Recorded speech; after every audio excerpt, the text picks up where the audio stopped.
I wish it was taught more often. So I'm gonna have you hold this to begin with. I'm gonna hold both corners.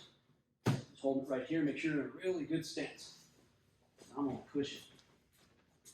This one's really good from a distance or up close. Both work pretty damn good. The thing that they don't teach in most academies is a simple push. It can take the fight right out of somebody. So I'm gonna start light and I'm gonna go a little bit harder. Don't want any trouble. Light. You could go here and here. I find to go center mass is usually the best way. I'm kind of pushing up with the energy going out between the shoulder blades. It's putting you on your heels and moving back. The reason I want to do that is because later I'm going to be pushing you, holding it. I'm going to be giving you the business over and over and over.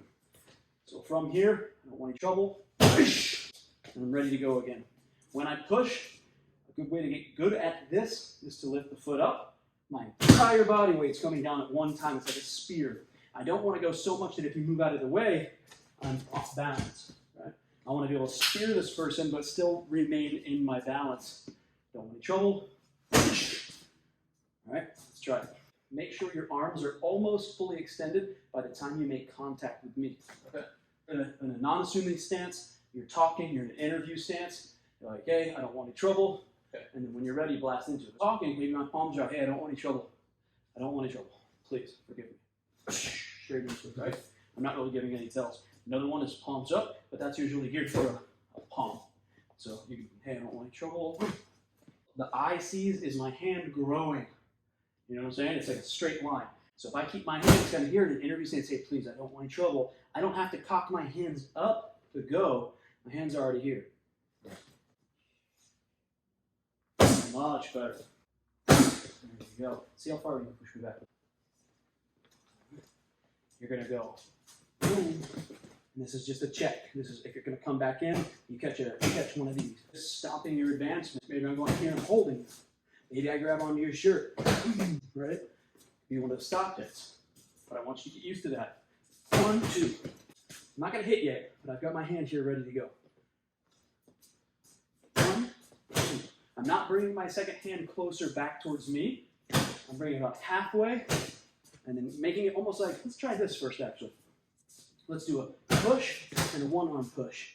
The secret to getting the power off the one-arm push is after I do this, I'm turning my hips almost sideways. I'm exaggerating it so you can see it.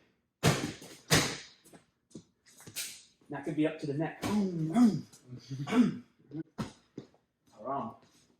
So don't think about it as an arm pop. It's really the structure of my body turning like a stiff arm. It's very subtle. Yeah.